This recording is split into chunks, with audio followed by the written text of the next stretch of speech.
The second and final season of Andor starts streaming tomorrow on Disney+. It'll be released in installments of 3 episodes per week for the next 4 weeks. I got to see the entire season early, and so I'm here to share my thoughts on it with you guys, but this is going to be a spoiler-free review of the season. I don't want to give away too much, and I don't want to spoil it for you guys, so without further ado, let's get into it. This continues the story of Cassian Andor, played once again by Diego Luna, as he's going across the galaxy, taking on missions that could serve the rebellion and trying to build some kind of a following in the process so that more and more voices can be heard in their opposition against the Empire. Meanwhile, the Empire seems to be working on something very big in the background and doing a lot of heinous things in order to serve that purpose. A purpose that a lot of people are not being able to figure out what that might be, and it might be something incredibly catastrophic if it is eventually revealed. I'm going to give you guys a little bit of a preface to this video in that it might be long because I have so many thoughts on season 2 and there are so many things that I want to say about it, and so we might be here a tiny while, so bear with me on that. But before we get into all of that, isn't it interesting that there's a Cassian Andor show that's this good? But more importantly, who would have thought that this would have happened? When you walked out of Rogue One in 2016, was anybody at that exit point going, I can't wait to see them do a spin-off for Cassian Andor? That could be interesting. A novel? Perhaps, because every side character in Star Wars has received some kind of a novelization at this point. Captain Phasma from the sequel trilogy got her own novel. And I think that's exactly what Tony Gilroy, the creator and showrunner, and even the co-writer of Rogue One, was sort of banking on. This idea of being this surprise show that no one saw coming, and it led to a stellar first season that I really, really loved, and I had a huge amount of raves for. I love what they were able to do with the story over there and give you a more grounded look into what the Empire was doing when it came to characters and just common folk who wanted to have their voices heard. And I think they did an excellent job there, and season 2 takes that to the next level. And now going into season 2 with a lot of excitement, that's something that it nails once again out the gate. This aspect of just people who are trying to know what freedom feels like once again. In a galaxy where there are constantly forces telling them to stay away from that. And anytime any objection is raised, they're silenced. In that meaning, literally killed. Because any opposition is deemed wrong against what the Empire wants to do. And in this season, I feel like you see them be even more evil and just to be even more depraved and just pathetic when it comes to some of the actions that they are taking. And it leads to a much more mature and a much darker season as a result.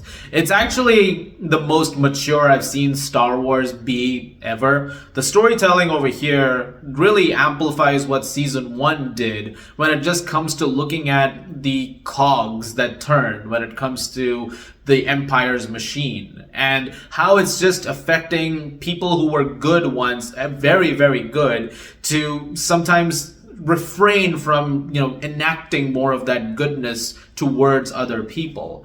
And when you see that from the point of view of characters like Cassian Andor or Luthen Rael or Mon Mothma, it leads to really compelling character arcs for all of them. But it also does a very good job in that sense of looking at some of the gray areas when it comes to a rebellion. The idea that not everything is going to be squeaky clean and that characters will have to take decisions that are not necessarily going to be morally correct or ethically correct, but it might serve a purpose eventually that there is a brighter future ahead.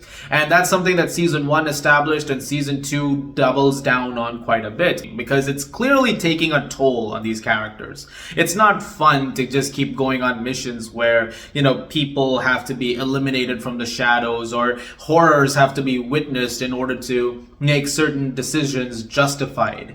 And Gilroy and Co, again, really goes back to the storytelling and the writing over here, that it takes into account all of those aspects. And the resulting trauma that can probably result from some of those actions is also something that is explored here. It's all very, very well done. And the performances, once again, that you get from all of these characters, phenomenal. Diego Luna is excellent in season 2. I thought he was impressive in season 1, but in season 2, as you're spanning multiple years and spending a lot of time with this character as he's very considerably shifting along the way, as compared to season 1, which was just that 1 year, it leads to a lot of multitudes in his work, and the writing and the inflictions that come through when it comes to his character are remarkable, as well as enhancing his relationship with characters who we met in season 1 along the way, particularly with Bix Colleen, played once again by Adria Arjona, who is also excellent in this season, by the way. She gets a lot more to do in this than she did in season 1. I won't go into too much about this, but she goes through a lot in this season. A lot of stuff happens over here, and she does an incredible job once again. Someone who I really liked in this season, though, is Mon Mothma, played once again by Genevieve O'Reilly. She's been playing this character for a long time now, but I feel like in season 1, she got a lot more to do, and there was a lot more to her character that made me suddenly really care about what Mon Mothma stood for and really root for her character a lot more. I think in season 2 that is again considerably dialed up, and again a character who goes through a lot, and she experiences a lot as the season is progressing, and she was extraordinary over here too. I loved her in this season, one of my favorite characters of season 2 in fact. And Luthen Rail, Stellan Skarsgård once again just really the sort of the personification of everything I've talked about so far. A man who is just, again, trying to make sense of a world that is going to hell more and more with each passing day, and just completely falling apart. And I think, again, he's really, really great over here. He has some really great moments as well. But then there's, of course, the Empire side of the story, where stuff is going on that, we're seeing from their point of view as well, when it comes to how they're handling socio-political situations, or, their regular workings, or their grip when it comes to the rest of the galaxy. And we see that a lot more over here, because aside from Dedra Miro and Cyril Karn, once again, played by Denise Go and Kyle Soller, who are both extraordinary once again in this season, you also get Krennic showing up over here once again, played by Ben Mendelsohn, who you of course know from Rogue One. And his dynamic with the other characters and his look into all of this really makes things a lot more sinister. And I actually think that this show does a really good job of making Krennic a much more sinister character, because you're really starting to understand what else, he's capable of. Even though you saw him on the sidelines of some things when it came to Rogue One, when it came to Tarkin and Darth Vader, over here, he is at the front lines of a lot of this. And, just seeing his responses to certain things and his actions when it comes to some of the things happening, really, really great work over here too. And again, a very compelling arc given to even the Empire side of things. Obviously not an arc you're going to agree with, because they're doing awful things. There are some terrible things that happen in this season. And again, the show doesn't shy away from showing you those things, which, again, a testament to the storytelling that they are very brave to go into some of those darker places. Places that I did not expect a Star Wars project to go into. And the fact that it does is monumental. Much like the first season, if you come here for the great visuals as well, and when you come for the action sequences, they are terrific. They are very, once again, intense and very grimy, and you can really feel every single impact and punch. There's one episode in particular where there's a big sequence that takes place, and a lot of characters are involved in it, right in the middle of all of that. And it is a spectacular episode, first of all. No exaggeration, is one of the best episodes of TV I've seen in a long time.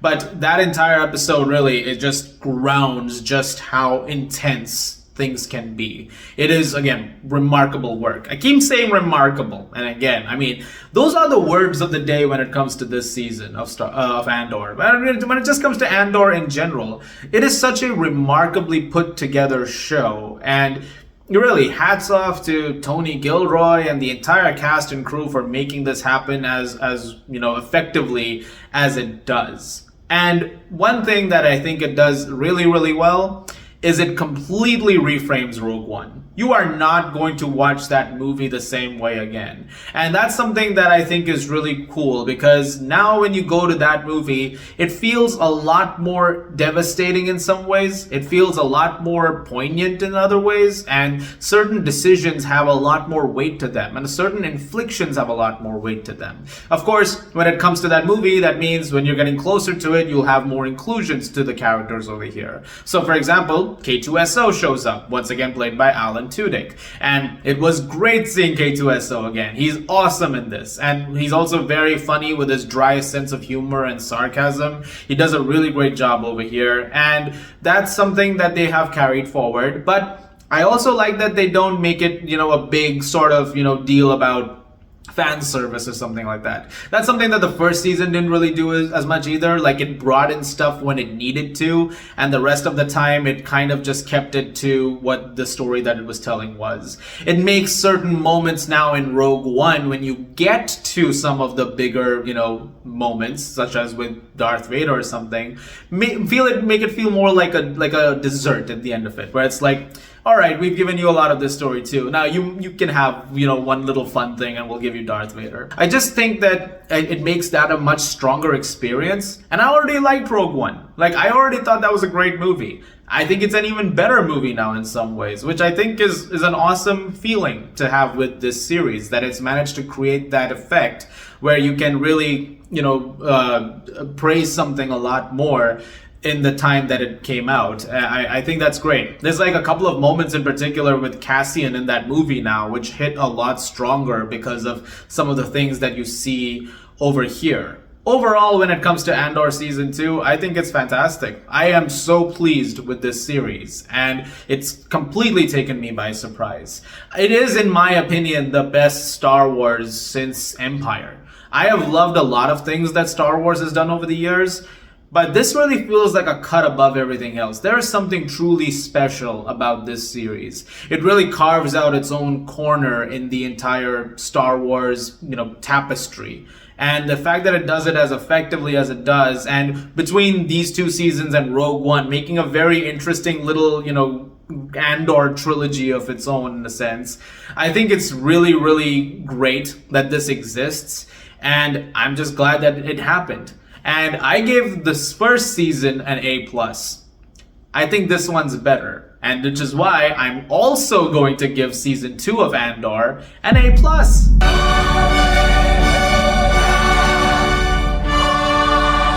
From now on, this, I feel, is the standard for Star Wars. I know they've announced a bunch of things at Celebration recently, like the Starfighter movie, and there's the new Mandalorian and Grogu movie coming. These have to be on a bigger level now. I think the bar has really been raised with a show like Andor.